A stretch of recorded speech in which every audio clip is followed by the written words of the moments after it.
It's pointless to be wise, said Solomon. You know what? It is if all you're going to do is be selfish about it. When Solomon was earning this phenomenal amount of money, and he had, by his own admission, made love to over 1,000 women, he says there is absolutely no point to life. A lot of people turn to their work to find significance, and I get that. For some men whose home life is not great, they find a great sense of significance in being able to go to work and have people respect them. Would you like to be famous? If you do, you're not alone. It appears that there are millions of people around the world who crave fame. Many of the YouTube clips that get the most views are done by people trying to have their 15 minutes of fame in the spotlight. This is the story of a man who had an income in today's terms of around about $1.2 million a week. And he says in this account of his life, which is his account of having immense wealth, immense power, as we'll see in a moment, and yet he found that his life was empty. And this is his story of how none of these things fulfilled him. None of these things satisfied him. None of these things gave him a sense that my life counts, my life is worth it. I understand the equation. I understand what life is all about. And we call that a sense of significance. You can look at your life and say, I'm making a positive, valuable contribution. I'm going to leave a legacy. I'm going to leave something behind. My life will have been worth it.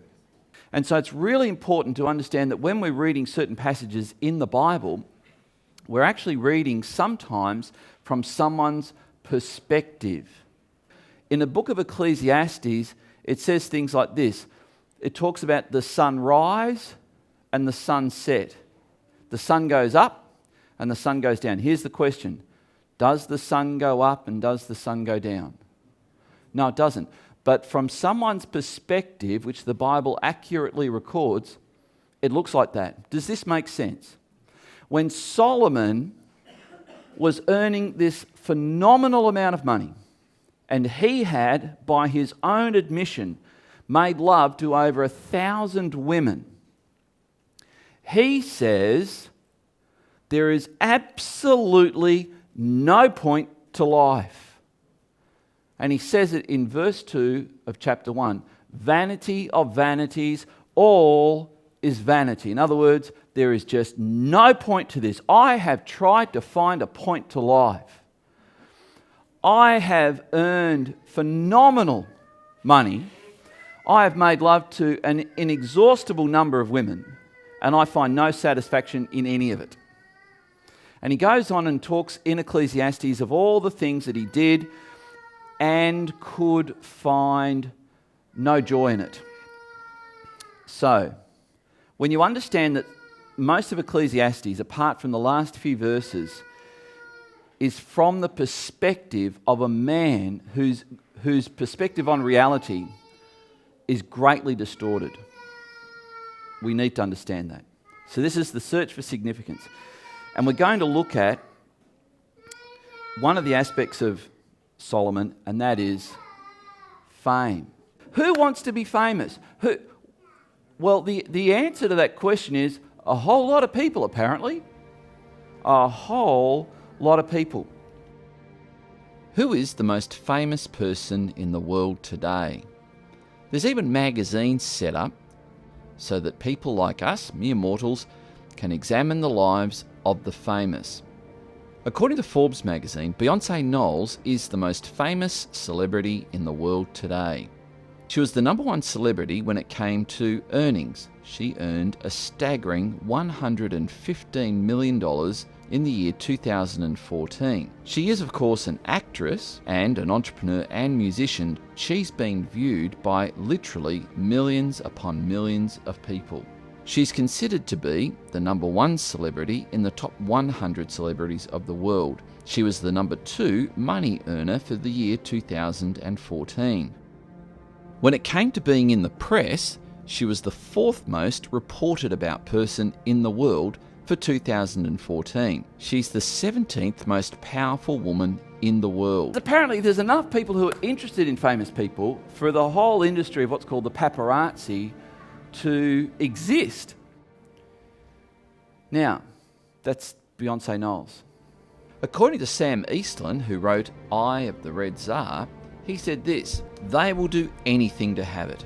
They will betray anyone. They will humiliate themselves and those around them. To be hated or loved makes no difference to them. What they want is to be known.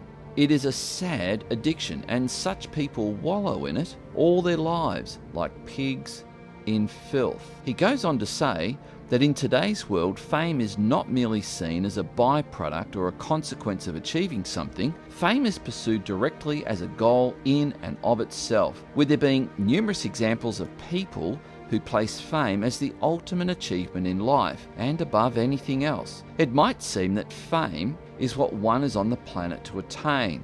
In the past, one typically became famous through what they'd given to the world, and although this might have not always been something that benefited humanity, it was usually something significant. In other words, some people think that if they can be famous, they will become significant. Their life will have meaning. In the past, one typically became famous through what they'd given to the world. And although this might not have always been something that benefited humanity, it was usually something significant. His words. So this guy's saying that there are some people and their pursuit of fame has crossed a line. It's actually really, really, really unhealthy.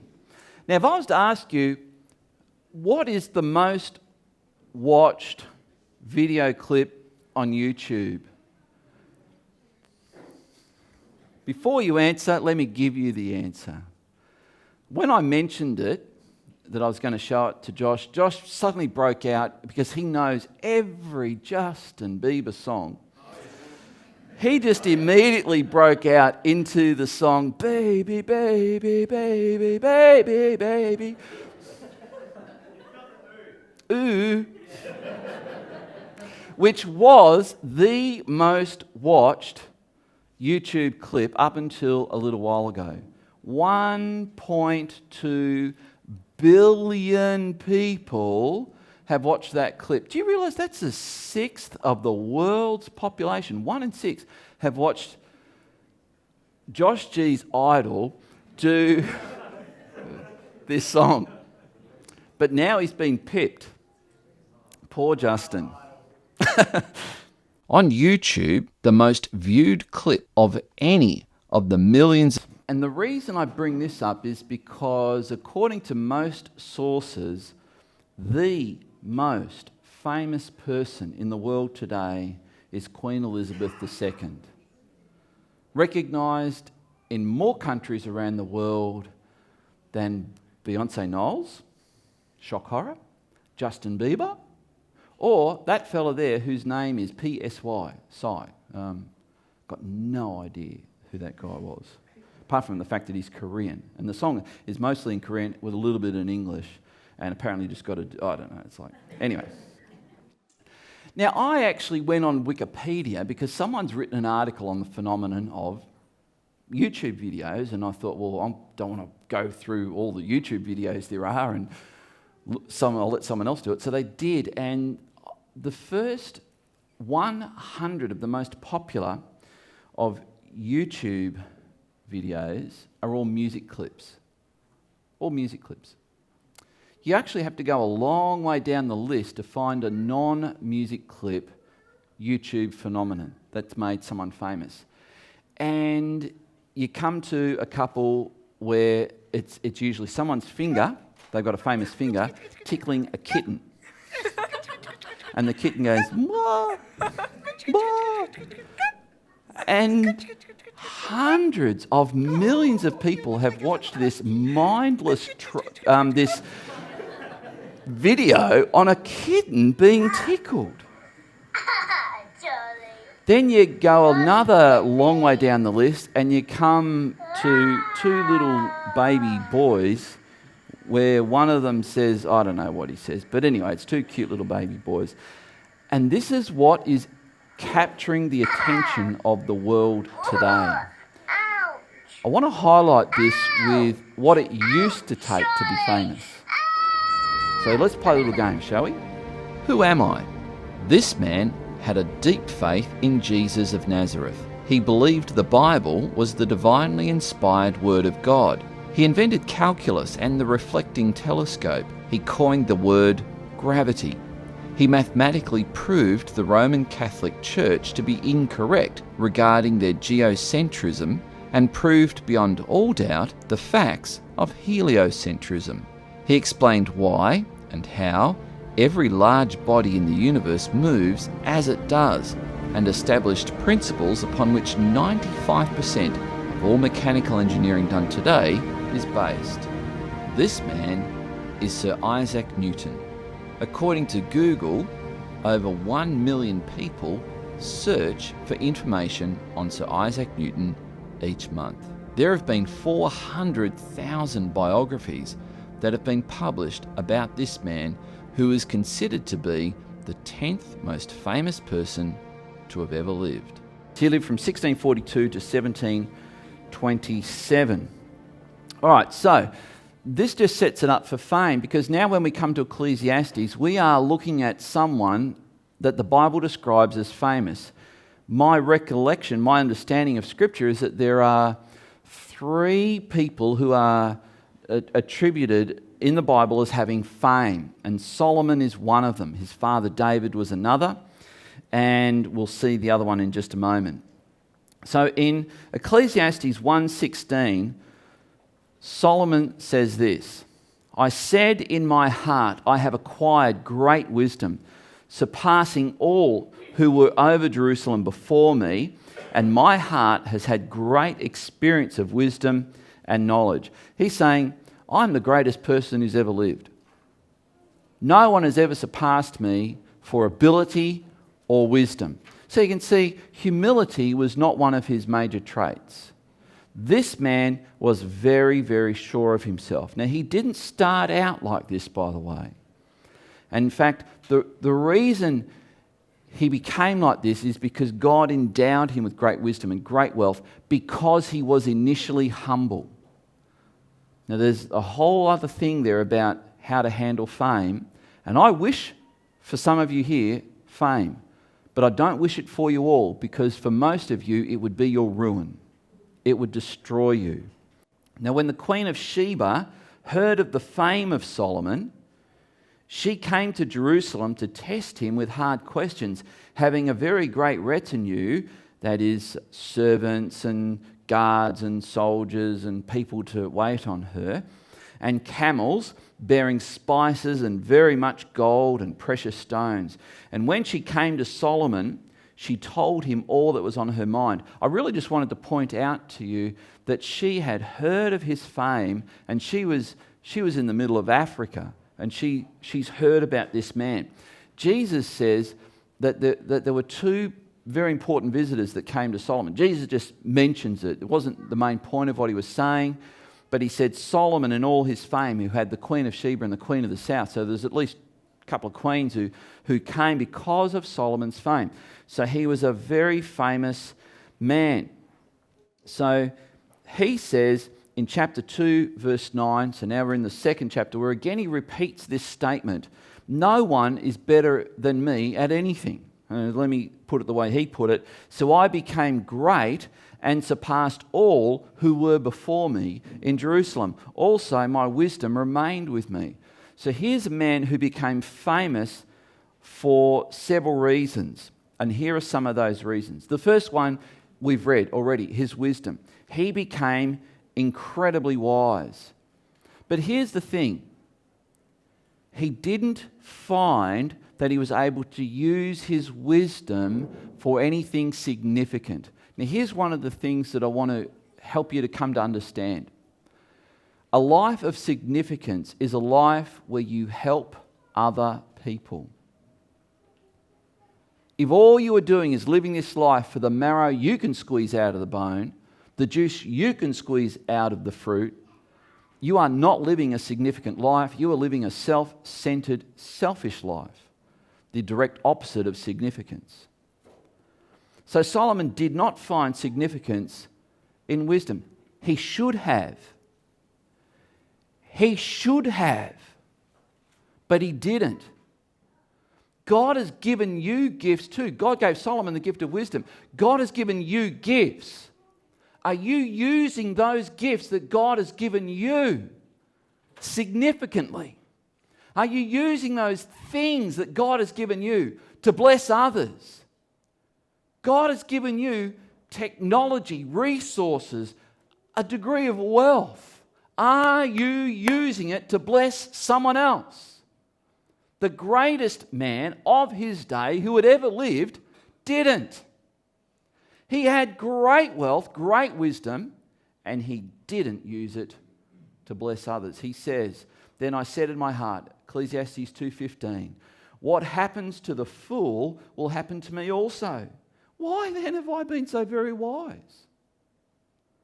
And I said in my heart, this is vanity," or another word for vanity, pointless. It's pointless to be wise, said Solomon.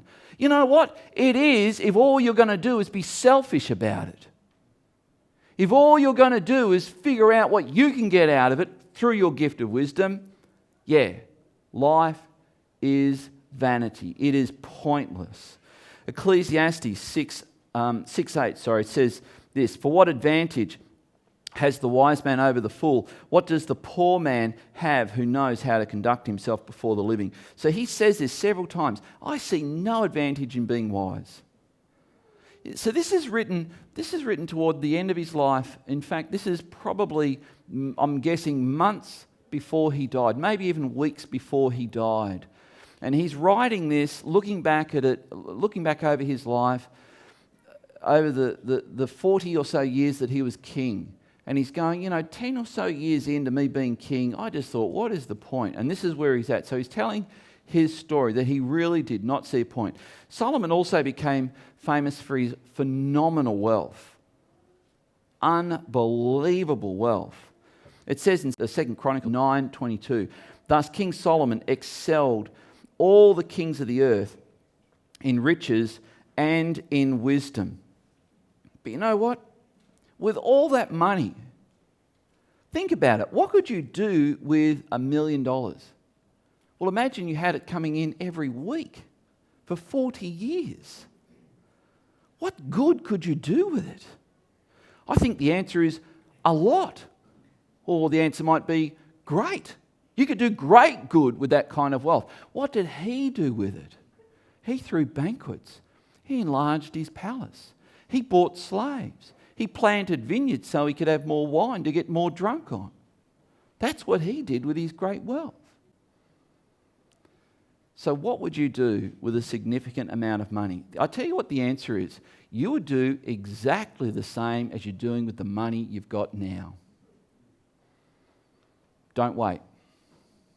So Solomon didn't find significance in his wealth. He says in chapter 6 and verse 2, "A man to whom God gives wealth, possessions and honour so that he lacks nothing of all that he desires, yet God does not give him power to enjoy them, but a stranger enjoys them. This is vanity. It's also a grievous evil." So you get all this money and you don't get to exploit all the pleasure you can get out of it. You die. What's the point of being wealthy? That's what he's saying. You can see how this man has a very distorted perspective on reality. Solomon also became famous for his works, what he did. He built huge buildings. He planted entire forests. He planted huge vineyards. He built roads. He built ships. He did some phenomenal things. He says this in chapter 2, verse 4, "I made great works. I built houses and planted vineyards for myself." And he lists all the other things that he did. Great works. A lot of people turn to their work to find significance, and I get that.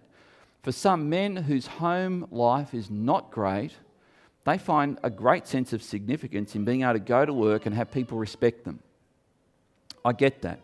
I've spoken with men who have been in a home life where they have not felt respected by their wife. So they will spend more time at work than they need to because at least there they're getting some respect. I understand men who think like that, but can I tell you, at the end of the day, it's empty. It's utterly empty. And King Solomon says so. He says that in all his work, he realised, I do all these things, and then one day I'm going to die and someone else will get them, and they didn't do anything to earn them. This is stupid, all that I've done. It's vanity. So he was unfulfilled in his wisdom, in his wealth, and in his work. Completely unfulfilled.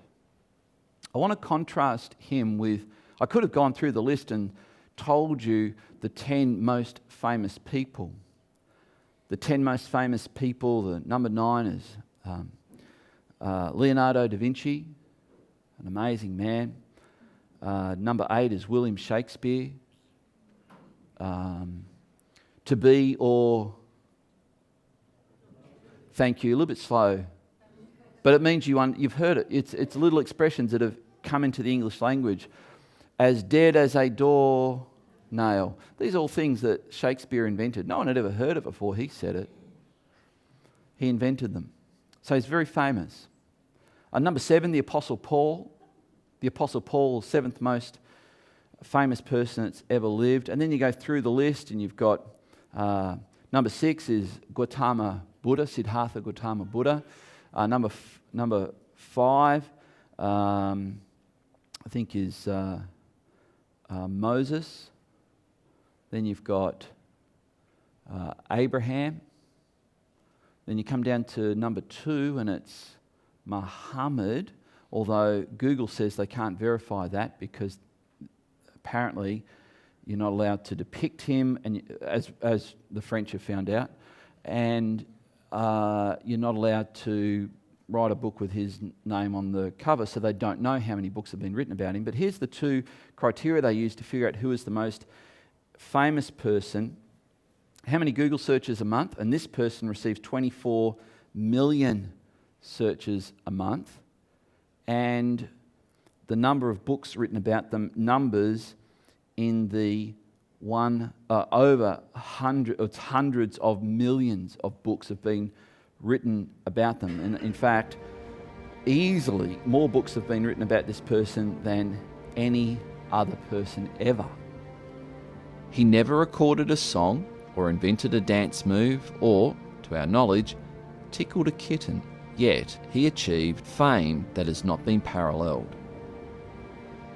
So Jesus' fame, it says in Matthew 4:24, spread throughout all Syria, and they brought him all the sick, those who were afflicted with various diseases and pains, those oppressed by demons, epileptics and paralytics, and he healed them. So the fame of Jesus, this is Matthew chapter 4, not Matthew chapter 24. In other words, this is very early on in his ministry. Jesus became famous. Now here is, if we were to look at the way Jesus handled fame compared to how Solomon handled fame, with Jesus' fame, it was not the gain, it was not the goal for him. He was not craving people's attention. I see too many people today craving attention. It's unhealthy. In fact, Jesus, when he got what he considered to be too much attention, you only have to read through the Gospel of Luke to read things like this. Jesus withdrew from the crowd, as was his habit. It says, at night, Jesus went for a walk to pray all night by himself, as he often did. When the crowds became too vast, Jesus got in a boat and said to his disciples, let's get out of here. Let's go to the other side. Jesus was not craving fame, but the gifts that the Father had given him, he used, and that verse is a great verse to highlight it. He used what God had given him and the fame to bless others. What has God given you that you can use to bless others? There are some here, and you should write a thoughtful blog every day. You should. There are some people here, and you should write a book.